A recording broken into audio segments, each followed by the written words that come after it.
Dieu, je te fais confiance. Je sais que tu m'aimes, je te fais confiance. Je ne sais pas ce que tu vas faire, mais je sais que tu vas faire quelque chose et je ne vais pas m'inquiéter, quoi qu'il arrive.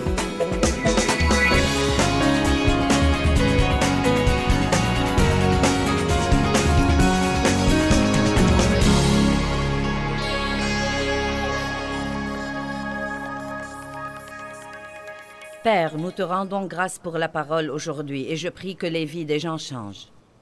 Je ne veux que personne vienne à cette conférence et qu'il ait l'impression d'avoir perdu son temps. Je veux que le message soit bien compris et qu'il porte du fruit qui dure longtemps. Merci Seigneur pour avoir aidé. Au nom de Jésus, Amen. Jésus a dit, « Venez à moi, vous tous qui êtes fatigués et chargés et accablés. » Et ça s'applique à tout le monde dans notre société aujourd'hui. Et moi, je vous donnerai du repos. Or, le repos dont il parle n'est pas un repos du travail, mais c'est un repos intérieur. Un repos pour votre pensée, pour votre volonté et pour vos émotions pendant que vous faites tout ce que vous devez faire dans la vie. Puis il continue. Prenez mon joug sur vous et apprenez de moi. Et nous avons parlé de ça hier soir. Prendre le joug de Christ veut dire que, quelle que soit la chose que vous devez faire dans la vie, vous devez demander à Dieu de vous aider. Vous devez prier et demander sa force. Et à ce moment-là, vous et lui pouvez affronter toutes les éventualités. Sans lui, nous ne pouvons rien faire, mais avec lui, nous pouvons tout faire.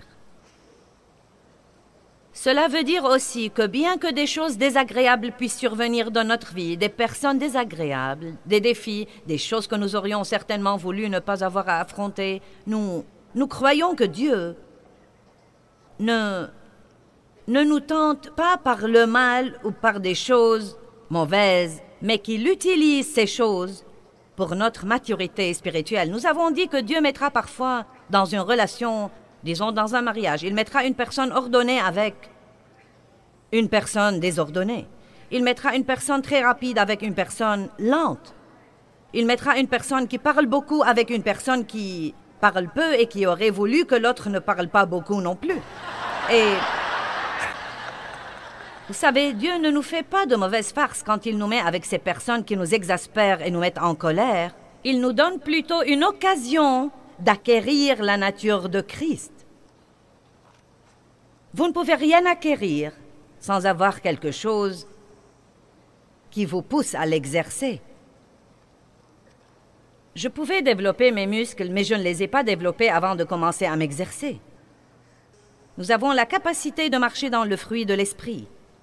Quand vous recevez le Christ, une graine de tout ce dont vous avez besoin pour être à l'image de Christ est plantée en vous. Vous avez ce dont vous avez besoin pour être une personne pieuse.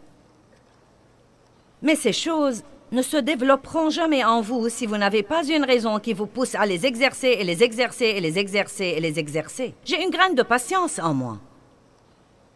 Mais bien que je fusse régénérée, il y a très longtemps, j'étais extrêmement impatiente. Cela a probablement été un des plus grands défis dans ma vie. Mais avec les années, j'ai dû faire face à des choses où je n'y pouvais rien. Et j'ai dû supporter des situations dont je n'avais aucun moyen de me débarrasser. Et la patience s'est en fait de plus en plus développée en moi. Et la chose intéressante, c'est que plus je patientais, plus je me reposais. Plus nous arrêtons de stresser à cause des choses, plus nous avons du repos à l'intérieur de nous. Donc, il dit, « Prenez mon joug sur vous et apprenez de moi, car je suis doux, modeste et humble. » Et une personne humble ne résiste pas à tout ce qui arrive dans sa vie. Résister à Dieu est la chose la plus inutile que nous puissions faire. Mais vous savez, une personne humble s'humilie sous la main puissante de Dieu, qui, quand le temps sera venu, pourrait vous exalter et vous élever. Une personne humble ne perd pas son temps à essayer de se délivrer. Elle sait que Dieu seul peut la délivrer. Une personne humble ne perd pas son temps à essayer de faire ce que Dieu seul peut faire. Et si vous prenez mon joug sur vous, dit-il, vous trouverez le repos, le soulagement, l'apaisement, le réconfort et la détente. À mon avis, c'est ça les vacances. Le repos, le soulagement, l'apaisement, le réconfort et la détente. Non pas pour votre corps physique, mais pour votre âme. Le point essentiel, c'est que nous pouvons faire tout ce que nous devons faire. Et pourtant, au-dedans de nous, dans notre pensée, notre volonté, dans nos émotions, dans nos âmes, nous pouvons littéralement être en vacances tout le temps. Nous pouvons faire semblant d'être à la plage, sous le soleil chaud.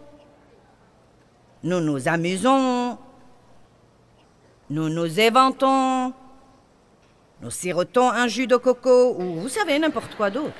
Et waouh, vous savez, si la brise fraîchit, nous avons une petite couverture là. Nous pouvons nous couvrir, donc je peux gérer ce ministère en vacances. Vous pouvez élever vos enfants en vacances. Vous pouvez gérer vos affaires en vacances. Vous pouvez vivre dans le monde aujourd'hui et survivre et avoir la paix et la joie pendant que votre âme est en vacances. Amen. Cela ne veut pas dire ne rien faire du tout. Cela veut dire en fait que vous pouvez faire davantage. C'est incroyable ce que nous pourrons faire si nous ne sommes pas stressés tout le temps, car ceci anéantit notre force et notre énergie. Aujourd'hui, mon message est intitulé « Rien n'est hors du contrôle de Dieu ». Mais je veux en réalité vous enseigner un petit mot de la Bible de 4 lettres que l'on trouve un peu partout dans la Bible. En fait, ce mot se répète 5675 fois suivant la traduction que vous utilisez.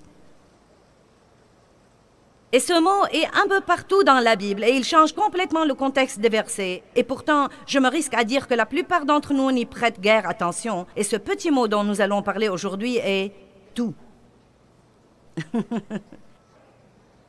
Maintenant, que veut dire tout? Eh bien, tout veut dire tout. Cela veut dire que rien n'est exclu. Il n'y a rien en dehors de tout. Tout nous prend à l'infini. C'est interminable. Quand je dis tout, où se termine tout? Le mot « tout » est sans fin. Il englobe tout dans la vie. Il n'exclut rien. Jusqu'où va le mot « tout » ? Eh bien, il y a tant d'endroits dans la Bible où le mot « tout » est mentionné. Et pourtant, je crois que parfois nous lisons le verset et nous ne prêtons pas attention au mot « tout ». Et vous savez quoi? Je suis occupée à encercler tous les « tout » de ma Bible. Et je leur prête attention, comme ce verset que je vous ai lu ce matin. Il pardonne toutes tes iniquités, il guérit toutes tes maladies et tes infirmités. Et j'aime ce que la Bible amplifiée dit du mot « tout », tout sans exception. Il n'y a rien d'exclu. Ce n'est pas que Dieu guérit une maladie, mais qu'il ne peut pas guérir une autre parce que c'est trop dur pour lui. Ce n'est pas qu'il pardonne certains de vos péchés, mais pas d'autres, ou qu'il ne peut pardonner que quelques péchés, mais pas les péchés qui sont vraiment mauvais. Tout, tout, tout, tout. Jésus est le Seigneur de tout. Il est notre Dieu tout-puissant, notre Sauveur à la grâce suffisante. Toutes les bénédictions viennent de lui. Il est tout ce dont nous avons besoin. J'espère que vous ne lasserez pas de m'entendre répéter le mot « tout » aujourd'hui, car vous l'entendrez, je ne sais pas, peut-être 1000 fois dans la prochaine heure. Vous savez, nous disons fréquemment ces choses. Jésus est le Seigneur de tous.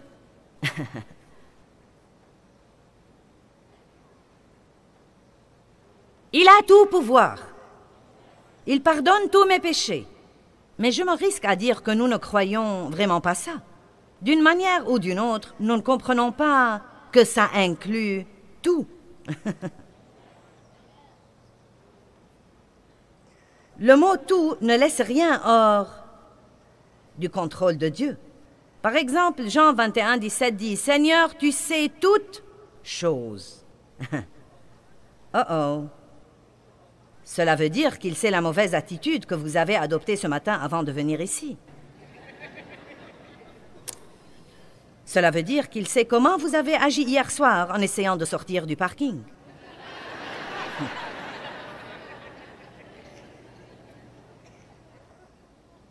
Cela veut dire aussi qu'il savait tout sur vous avant de vous inviter à avoir une relation avec lui. Dieu n'est jamais surpris. Il ne dit jamais « Ah, je ne m'attendais pas à ça ». Vous savez, quand nous avons des problèmes, nous nous disons « Oh mince alors, je ne m'attendais pas à ça ». Mais Dieu sait tout depuis le début et il a déjà un plan. Dieu a résolu tous nos problèmes avant même que nous ne les ayons. Et si nous pouvons comprendre à quel point il est tout-puissant et omnipotent et universel, nous pourrons vivre la vie pendant que notre âme est en vacances. Car bien que nous ne sachions pas ce que nous devrions faire, nous connaissons celui qui sait tout. Dieu sait, quand vous avez un problème et que quelqu'un vous dise « Que vas-tu faire ?» vous pouvez dire tranquillement « Je ne sais pas, mais ça n'a pas d'importance parce que je connais celui qui sait. » Si vous saviez pour combien d'années de ma vie j'étais malheureuse en essayant de comprendre des choses que Dieu seul savait et n'allait pas me révéler. Pourquoi Dieu, pourquoi? Quand Dieu, quand? Pourquoi Dieu, pourquoi? Quand Dieu, quand? Dieu sait tout et il fera ce qu'il voudra, quand il voudra. Et il ne nous dit pas beaucoup de choses, car si nous croyons que nous savons tout, nous ne nous fierons pas à lui. Il veut que nous nous fions à lui, même quand nous ne comprenons pas. Il veut que nous ayons confiance en lui quand les choses n'ont aucun sens. Il veut que nous ayons confiance en lui quand tout semble si injuste. Il veut que nous ayons confiance en lui quand notre douleur est insupportable. Il veut nous entendre dire une chose: Dieu, je te fais confiance. Je sais que tu m'aimes, je te fais confiance. Je ne sais pas ce que tu vas faire, mais je sais que tu vas faire quelque chose et je ne vais pas m'inquiéter quoi qu'il arrive.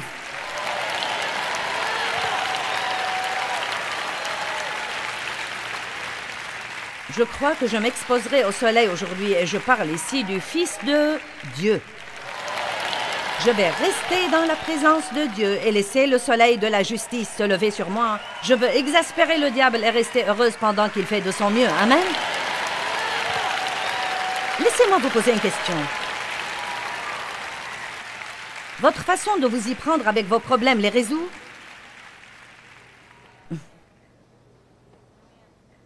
La moitié du temps, nous pensons et nous raisonnons, puis nous pensons que nous avons compris quelque chose pour découvrir par après que nous ne savons rien de rien.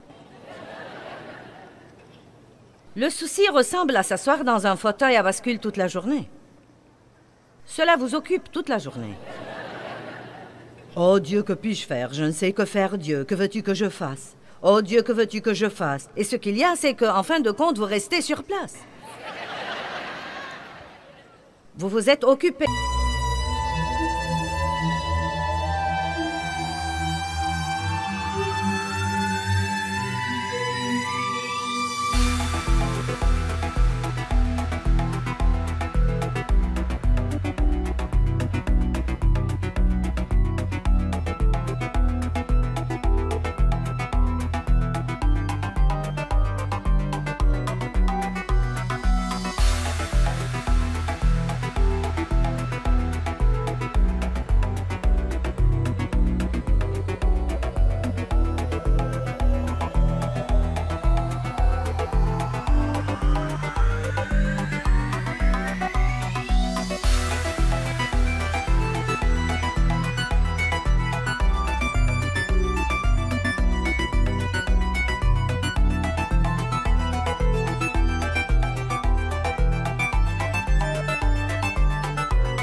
Mais vous n'avez pas progressé.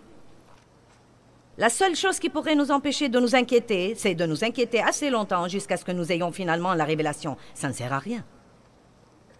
Quand j'enseigne les gens, je n'aime pas dire « ne faites pas ceci et cela ». J'aime essayer de vous enseigner comment. Vous savez, un moyen dont vous pouvez appliquer ces messages. J'ai pensé à cette histoire de s'inquiéter, et Dieu, que puis-je dire aux gens pour qu'ils ne s'inquiètent plus? Et je crois que la plupart du temps, vous devez vous inquiéter assez longtemps jusqu'à ce que vous en ayez assez et que vous vous rendiez finalement compte, ça ne s'avance en rien ni avance les autres et je ne vais plus le faire. Sinon, vous continuerez à écouter des messages qui disent « Ne vous inquiétez pas » jusqu'à ce que vous vous rendiez compte que ça ne sert à rien de s'inquiéter. Allons à Matthieu 28, 18. Je vais essayer de vous parler de ce que je considère être les tous les plus importants de la Bible. Et celui-ci se rapporte à la puissance de Dieu et à la puissance qui est à notre disposition comme croyants en Jésus-Christ. C'est vraiment étonnant ce que le diable veut que nous ayons une mentalité de faiblesse. Je ne peux pas faire ça, je ne peux pas le faire. C'est trop pour moi. Oh non, je ne suis pas prêt pour ça. Oh, je ne peux pas le faire. Oh non, je ne sais pas comment faire ça. Mais nous sommes équipés de la même puissance qui a ressuscité le Christ d'entre les morts. Le saviez-vous? Allez, je ne veux pas être sermonneuse aujourd'hui. Je veux que vous me compreniez. Nous sommes équipés. Vous avez... Non pas, peut-être que vous pourriez avoir, vous l'aurez peut-être un jour si vous faites un effort, mais si vous avez sincèrement reçu Jésus-Christ comme votre sauveur, si vous croyez vraiment qu'il vit en vous, la puissance qui a ressuscité le Christ d'entre les morts se trouve aussi en vous.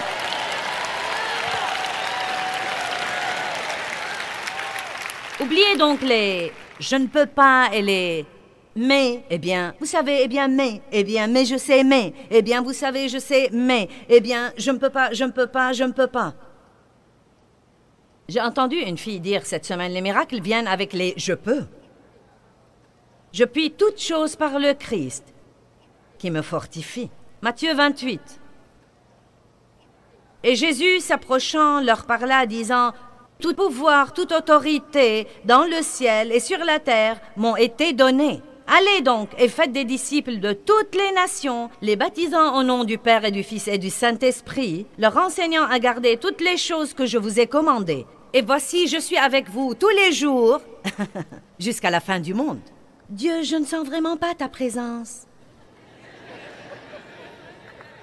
J'ai prié ce matin et je n'ai pas senti que Dieu était quelque part, même pas dans le quartier. Eh bien, ne vous inquiétez pas de ce que vous ressentez. Arrêtez de laisser vos sentiments voter. Jésus est avec vous tout le temps. Il a dit, voici, je ne vous laisserai point et je ne vous abandonnerai point. Jésus a dit, je serai avec vous tous les jours de votre vie. Allez, ne spiritualisez pas trop ce verset. Quelle est la chose que vous sentez que Dieu vous demande de faire dans la vie? Êtes-vous dans un mariage difficile, mais vous sentez que Dieu vous demande de tenir bon? Avez-vous un enfant qui est sur le point de vous rendre folle, mais vous savez que vous devez rester avec lui et croire en lui et que Dieu va tout arranger? Avez-vous fait beaucoup d'erreurs dans le passé et des choses que vous n'auriez pas dû faire? Et maintenant, vous avez beaucoup de dettes et vous avez dans votre vie beaucoup de désordre à arranger. Et vous sentez souvent que c'est trop accablant pour y toucher. Et vous essayez depuis 5 ans déjà et vous sentez que vous n'avez fait aucun progrès. Vous savez quoi? Quelle que soit la chose que vous devez faire, que ce soit gérer un ministère mondial, ou rouler dans le trafic, ou élever vos enfants, ou faire face à une situation difficile, ou des beaux-parents avec qui vous devez vous entendre, ou ne pas avoir un bon logis. Tout pouvoir lui a été donné dans le ciel et sur la terre. Par conséquent, vous pouvez donc faire ce qu'il vous a demandé de faire. Vous n'êtes pas très content et je ne vais pas arrêter avant que nous soyez vraiment contents.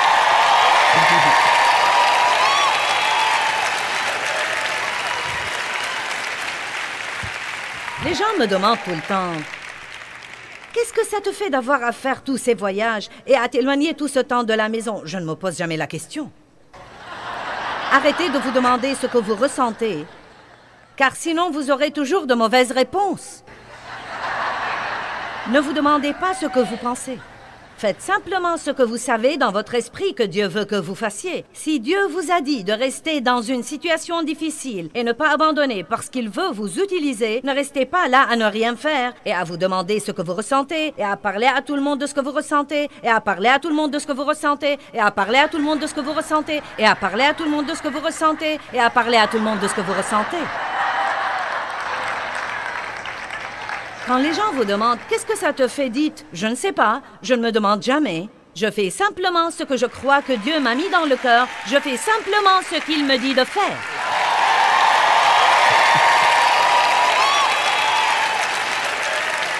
Si votre âme est en vacances, elle n'a pas le droit de ressentir quoi que ce soit. Elle est trop exposée au soleil pour ressentir quoi que ce soit. Elle dit « Ne me dérangez pas, je suis en vacances. » Je ne sais pas ce que je ressens, mes sentiments sont en vacances. Ma pensée est au repos. Je ne résiste plus à Dieu, je ne me dispute plus avec lui.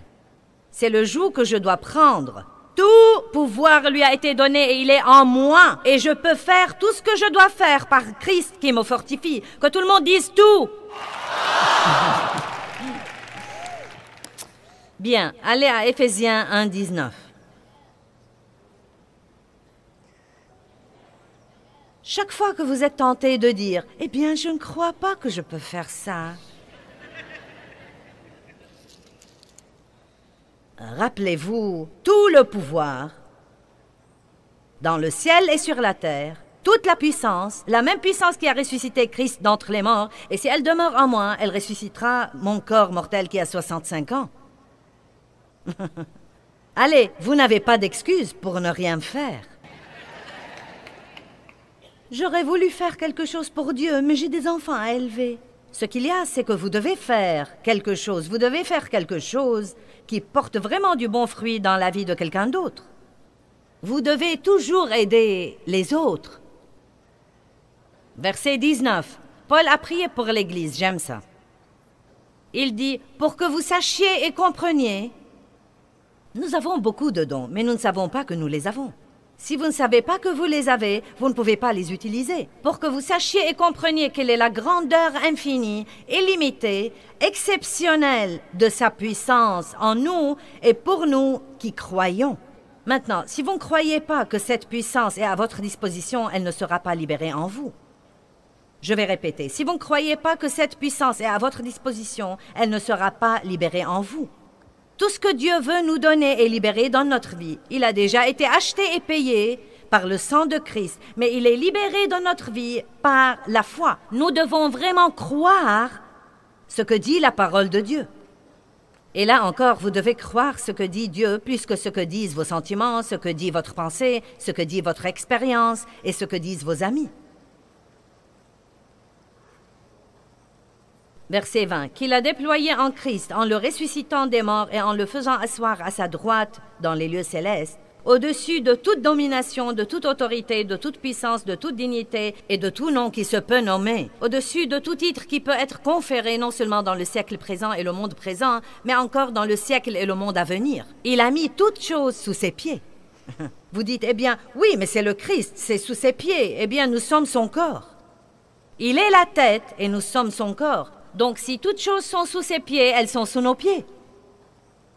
Il a tout mis sous ses pieds et il l'a donné pour chef universel et suprême à l'Église, une direction exercée dans toute l'Église, qui est son corps, la plénitude de celui, maintenant comprenez, qui remplit tout en tous, car dans ce corps vit la plénitude de celui qui accomplit tout et qui remplit tout de lui-même.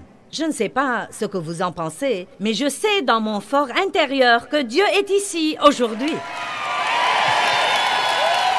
Et il n'y a nulle part où j'irai aujourd'hui où il ne sera pas là déjà. Et il n'y a nulle part où j'ai été où il n'a pas déjà été. Et il n'y a rien que je puisse faire ou penser ou dire qu'il ne sait pas déjà. Il n'est jamais surpris. Il sait tout. Il peut tout faire. Il est avec moi tout le temps. Il a tout le pouvoir, toute la connaissance. Et nous voilà.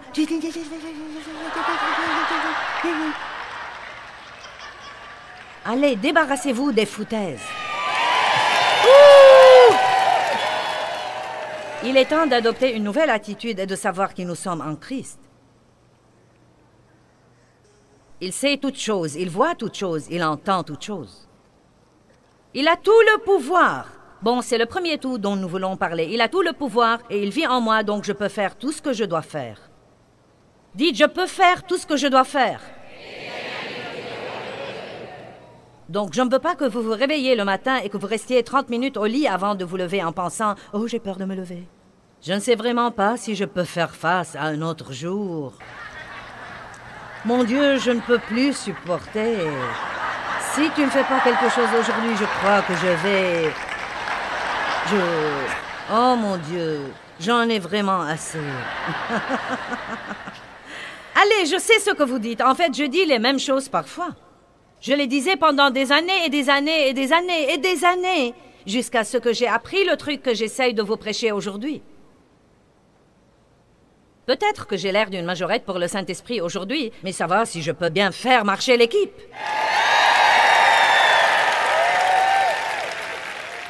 Maintenant, combien de nos péchés nous a-t-il pardonnés? J'aime ça. Ésaïe 38, 17 dit, « Écoutez bien, tu as jeté tous mes péchés derrière ton dos. » Maintenant, j'aime ça parce qu'il ne dit pas qu'il les a mis de côté au cas où il aimerait les vérifier.